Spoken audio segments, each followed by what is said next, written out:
Cat Girl George, everybody.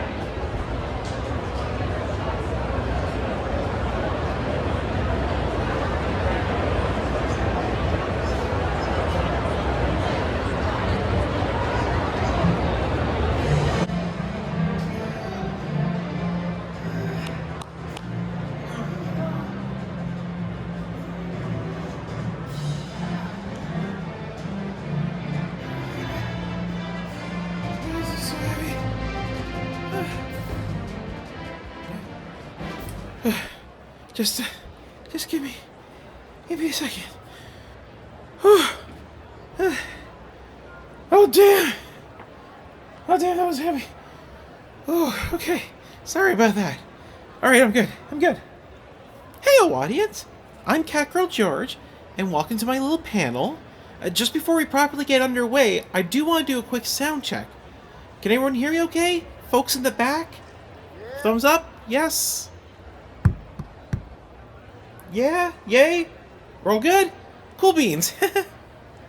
So yes, again, welcome and good morning to those in the seats, and good morning to the rest of you who can unfortunately hear me. I know it might be a tad bit early for something on the philosophical side, but thank you for coming nevertheless.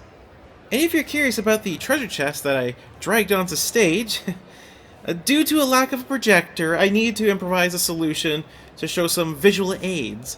Originally, I was just going to use my satchel bag that I have here, but trying to open it up and dig through it was a bit of a hassle and a half, so ta-da! Visual aid! Plus, it's a fun prop, with my stuff inside, and it's definitely not made of some flimsy cardboard. I'm just going to ignore that and hope it's not some sort of mimic or something. Especially when I have to go open it up later. Okay. Now, a little bit about myself, standard introductory stuff. First, the elephant in the room. If you're wondering why I'm dressed like this, is because I'm what is known as a kigurumi performer. The too long, didn't read explanation is kigurumi, or kig for short, started in Japan as a mascot stage show thing, based on anime shows like Sailor Moon or Precure, Cardcaptor. People saw it and decided they want to make their own. People saw those and decided they want to make them as well, until the domino effect happened all the way into me. Ta-da! Now, none of that is important for the panel today, but I know it's something that's lingering on some of your minds, so it's good to address that right up front.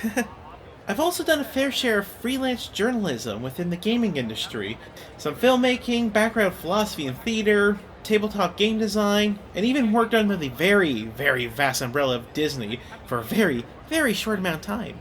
But more importantly, and above all else, I'm a gamer. So combining my love of games with the unnecessary need to overthink the medium in a way it was never really intended to is what brings me here today. Plus, attempting to add a performative element to my panel is a fun way to help how dry philosophy can kind of come off. So with that all said and done, let's properly get into the topic at hand. Okay, got my cue cards. Alright. Hello! And welcome! Oh boy, this might take a while. Especially with the larger print I need for my large eyes. You know what? I don't need no cue cards. I'll just wing it. What's the worst that can happen? Okay, I'm really ready this time. Heroes versus villains. Good against evil. Light shining over the darkened shadows. A tale as old as time, many games showcase this well-worn struggle of the heroes traveling across the land, journeying far and wide, to stop whatever threatens the world, and by extension, its inhabitants. See, I didn't need the cue cards. And often, a celebratory congratulations and heartfelt thank yous are given upon completion of the quest. Now, as a Canadian, I too feel compelled to offer my gratitude to those holier-than-thou heroes under normal circumstances. Normal circumstances being the really key phrase here. I want to talk to you about something that separates the heroes of most games like Mario, Cloud Strife, or Bubsy the Bobcat to Link from the Legend of Zelda series, or the Warrior of Lights from the first Final Fantasy game. Because there is a key difference worth examining, even if it's just for a fun thought experiment. So, let's ask the question, do we really need to thank the heroes? Firstly, I would like you to look at this. Oh, hold on a second. I always wanted to do this.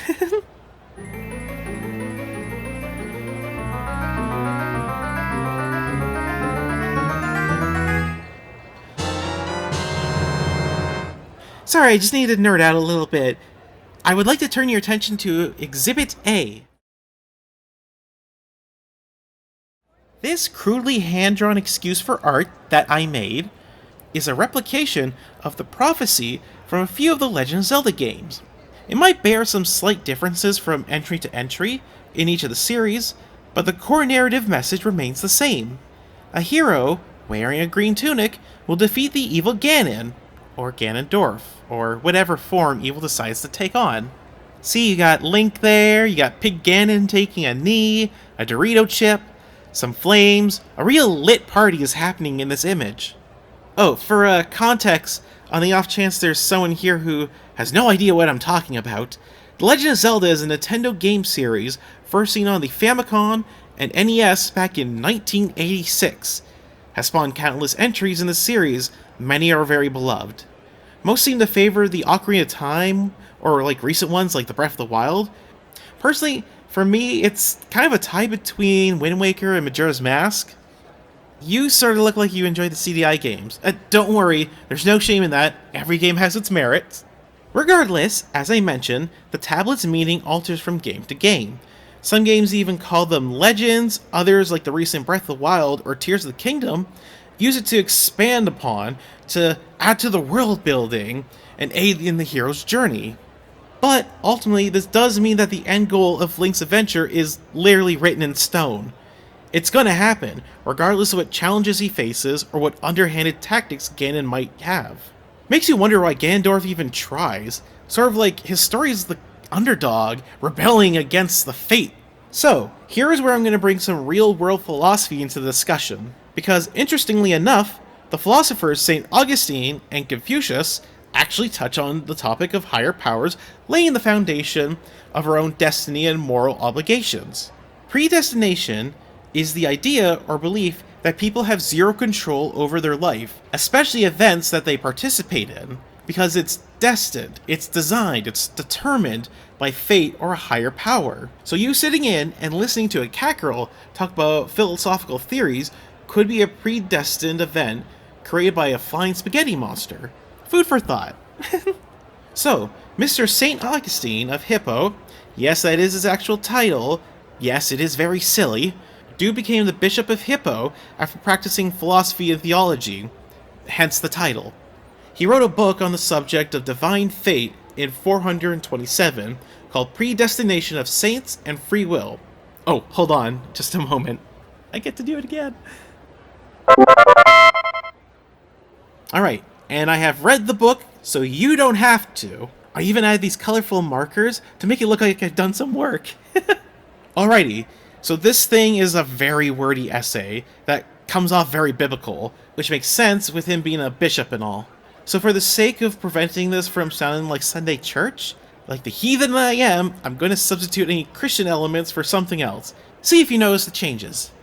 Blessed be the God and Father of our Lord, Bobsy the Bobcat, who has blessed us in gaming with every spiritual blessing in the heavenly place, just as he has chosen us in gaming, before the foundation of the world, to be holy and blameless before him in love, for adoption as his children through Bobsy the Bobcat, according to the good pleasure of his will, to the praise of his glorious grace, that he will freely bestow on us in the beloved. In him we have redemption through his blood, the forgiveness of our trespasses, according to the riches of his grace that he has lavished onto us. So, did you pick up on the changes? What Hippo's bishop is basically saying here is that Bubsy gives us the predestined task to get salvation, or a freebie into the Bobcat's heavenly gates. It sounds so weird referring to Bubsy as an omnipresent entity, but honestly, it kind of feels like that given how often he keeps coming back. This idea is certainly important to our discussion, as godlike beings are definitely present in these fantasy worlds. Heck, in some cases you end up going toe-to-toe with these heavenly beings. Not to mention, prophecies come straight from these all-knowing sources, and often relate it to sages or ancient beings, like Zelda and the other seven sages, or the Great Deku Tree. Both parties inform Link of his heroic deeds that he is destined to do. Super Chosen One energy, if you will. Zelda even says in Ocarina of Time, and I quote, "I had a dream. In the dream, dark storm clouds were bellowing over the land of Hyrule, but suddenly a ray of light shot out of the forest, parted the clouds, and lit up the ground. The light turned into a figure holding a green, shiny stone, followed by a fairy. I know this to be a prophecy that someone would come from the forest." End quote. Even some of the NPCs note that she has prophetic visions in her dreams, showing this isn't out of the ordinary. Heck, at the beginning of Ocarina of Time, Link even receives a vision of his own in his dreams of Zelda being kidnapped by Ganondorf. Further proof that the events that unfold are predetermined to take place. Nothing was going to stop them from happening. And to further relate St. Augustine's philosophy to Mr. Link, his thank yous and congratulations is the fabulous door prize of getting a spot in the good place. Which, if anyone has played the 2006 Wii and GameCube game Twilight Princess, knows that the previous hero's body and soul remains in the immortal realm to test the next hero. I guess that's sort of like a salvation? Perhaps there's a good discussion here about Hyrule's afterlife and its questionable bureaucracy, but we simply do not have the time to deviate that far from the beaten path that this panel is about. Maybe to consider for a future topic of discussion. So, if Link's actions are not his own, but something designed by one of the many goddesses of Hyrule, why do the inhabitants bother congratulating him? Why is Zelda even worried? She definitely knows what the endgame is.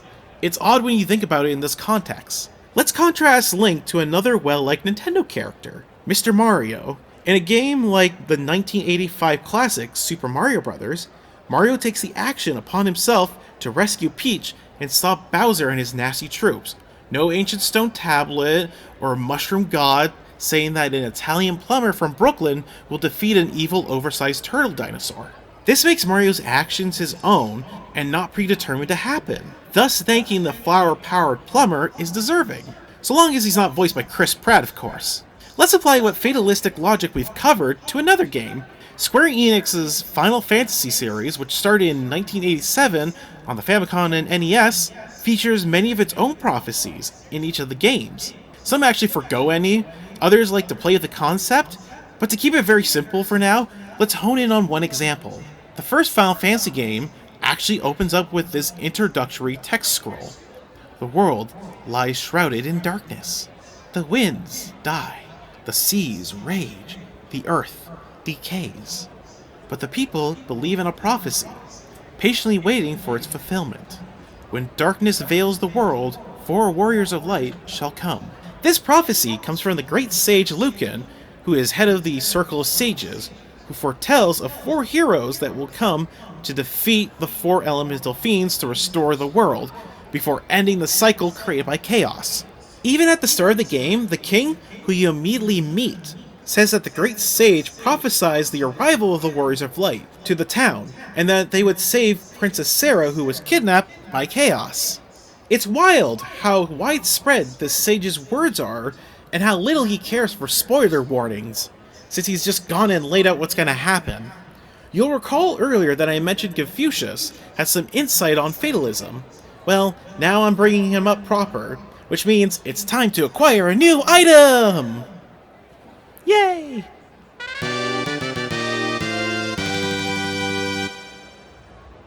I never get tired of doing that bit. The idea or belief of inevitability has never not been a topic of discussion, especially concerning our perceived control over them.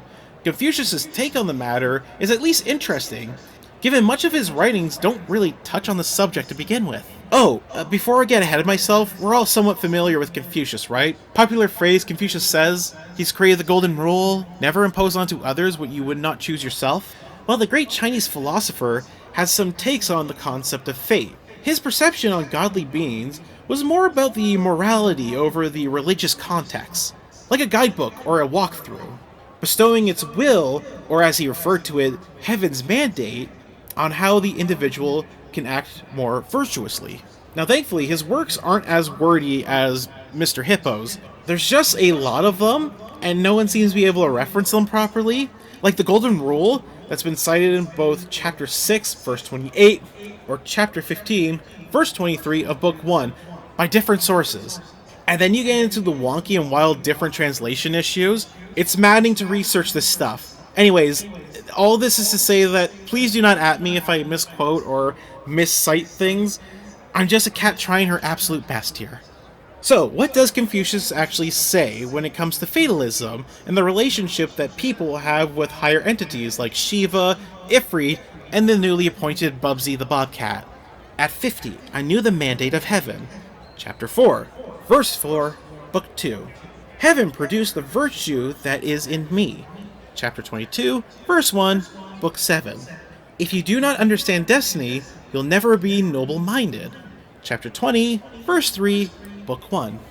He often wrote about the virtues bestowed onto people, in the same manner we think of destiny or fate, referred to as the mandate or decree by a higher power, not unlike the warriors of light, whose mandate is to defeat chaos. Got some more quotes here. But the civilization he created lives on with me, doesn't it? If heaven wishes civilization to be destroyed, why was it entrusted to me? Chapter 9, verse 6, book 2. According to Confucius, the relationship between the warriors of light and the gods and goddesses of Final Fantasy I is very straightforward. They don't want the world to be destroyed, so we have sent you as our champions or warriors to act in our stead. Another quote here. Death and life have their determined appointments. Riches and honor depend upon heaven. Chapter 5, verse 3, book 12. This is to say, everything is predetermined for the warriors of light. They have no free will of their own to act outside the path that has been made for them. Their deeds are not their own. Heck, within the context of the game, they literally just appear out of nowhere with the required crystals in hand to fix the endangered world. Their actions, therefore, are not their own to claim, thusly they cannot claim the rewards attached to their inevitable victory. So why does Princess Sarah and the king congratulate them? Why is anyone surprised that Chaos gets the ever-loving hell beaten out of him? It's all been foretold. So with that all said, what is even the point of this? Sure, it's a fun thought experiment to dissect a game under a philosophical microscope, but what's the end goal here?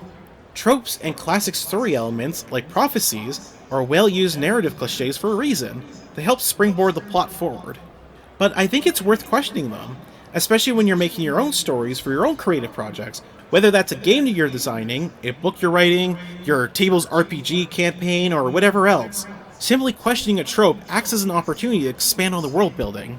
I would like to talk briefly about one more game, this time one that plays with the idea of prophecies and chosen ones. The Bard's Tale. Not to be confused with another game called A Bard's Tale, two very different games that are absolutely not related whatsoever. So, in The Bard's Tale, you play as someone simply referred to as the Bard.